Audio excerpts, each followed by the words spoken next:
In this short time, I will try to give you an overview for all the available treatment for reducing LDL cholesterol that, as we know, is a main protagonist in the development of atherothrombotic disease.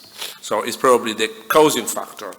We already, Giuseppe Musumeci showed before, these lines are of key importance because they demonstrate us that there is a linear relation between LDL levels and cardiovascular outcome and cardiovascular events. So as most we reduce it, less events we will have. And in our dreams also we may hope to reduce the atherosclerosis burden, reducing the burden in the coronary artery and arterial districts. So these are at present the drugs available. We will overview, of course, rapidly. Of course, everything starts by statins. Statins intervene in the formation of cholesterol in the liver. They act on EMG-CoA reductase, and they are of key importance and the first step in every treatment. They reduce the level of cholesterol, and they have demonstrated in primary and secondary prevention improvement of outcome. Just for an example, this very strong effect in very early treatment in acute coronary syndrome. Of course, these drugs, which are very important, have limited power, have limited efficacy in very high level of cholesterol. So only using high-potency statins like rosuvastatin and atorvastatin at high dosage, we can achieve nearly 50% of reduction, but we cannot go further. So the research have developed new drugs. The first drug who have been developed is ezetimibe. Ezetimibe acts on inhibiting the Niemann-Pick's protein in the small bowel, which is protagonist of absorption of intake of alimentary cholesterol. On itself, ezetimibe have a limited effect on reducing cholesterol, but as this via of absorption of cholesterol is powered, is increased during statin use. You see, when we use statin, we reduce the production, the level in the plasma, and so the absorption from the intestine, the bowel, is increased. As a reason, ezetimibe alone has a small efficacy, around 5%, not more than 10% in reducing LDL, but on top of statin, it can give an improvement of even more than 20% in some patients, and especially in diabetics, it has a very favorable outcomes. More recently, we had the available most powerful drugs. A paramount importance have been the development of PCSK9 inhibitors, which are monoclonal antibodies. The effect of these drugs is to link the PCSK9, which is a molecule that form a triple complex with LDL and the LDL receptor. So the inhibition of this molecule, PCSK9, determine an increase of exposure of LDL receptor on the surface of the hepatocyte, and therefore an increased clearance of LDL from the blood, and so a reduction of plasmatic LDL.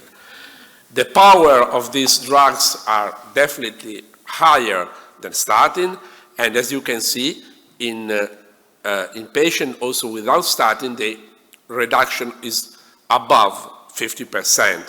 And this translates for both drugs we have available, alirocumab and nevolocumab, in a definitive and clear MACE reduction that it takes around 12 months to be evident, but increases progressively over time.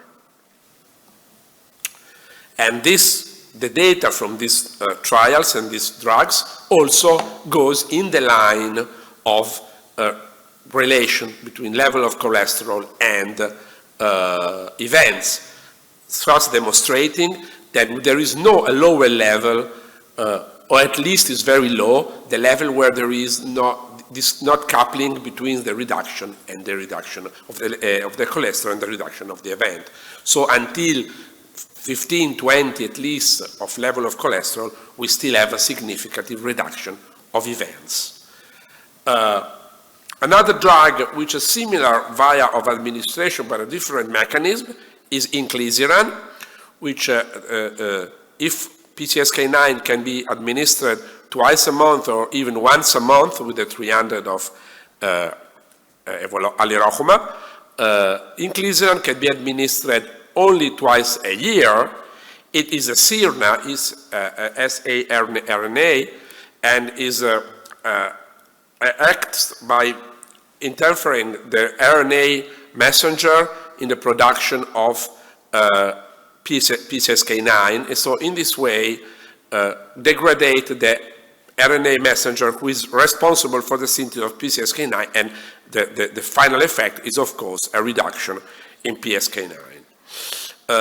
The power and efficacy of this drug is more or less the same of PCSK9, maybe not with the same stability in different patients, not with the same consistency in all the population, and with a certain degree of rebound over time, but still is very efficacious and, of course, is very favorable in terms of compliance and persistence in therapy.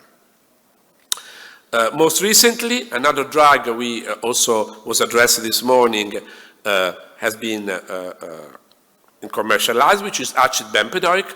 Acid bempedoic acts in the liver in the same way of production of LDL cholesterol above the level of where statins acts. The main difference is that bempedoic acid is not activated in the muscle, so it does not have the most common collateral effect of statin, which is the muscular pain, muscular disturbance. On the other hand, bempedoic acid is not very powerful, and as also Dr. Musumeci said this morning, his principal indication is patients which have intolerance, total or partial, to statin, but on top of a full therapy of statin, the increased value is not so high. So if we don't give any statin or a low power statin, as you can see in the second column, the increase we can reach with bempedoic is even 25%. But on top, a very good therapy already of statin, the further increase in reduction is more mild.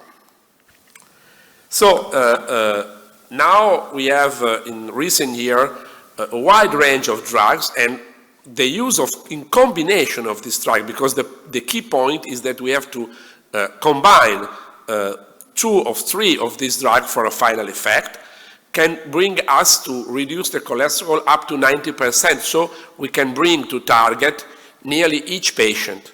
And the only patient who cannot bring to target in this condition are patients with familiar hypercholesterolemia, which start from very, very, very high level. I have a couple of these patients that start from above 300, 350 of LDL, and of course, even halving or reducing the 90% at their level, they still are above the target from guidelines. New drugs are also coming in the landscape for this. The one which is also mentioned in the title of my presentation are ANGPTL3 protein, which is a protein. This is a protein which inhibits lipoprotein lipase and endothelial lipase. And in population which have a natural loss of function of this gene, of the gene encoding this protein, this person have a lower level of cholesterol and lower cardiovascular event. So is underdeveloped and is now approved by FDA. A new drug that is also a MAB, evinacumab, which is a monoclonal antibody, which has been approved recently for patients with familiar hypercholesterolemia and can be the final add-on to our therapies. Thank you very much for your attention.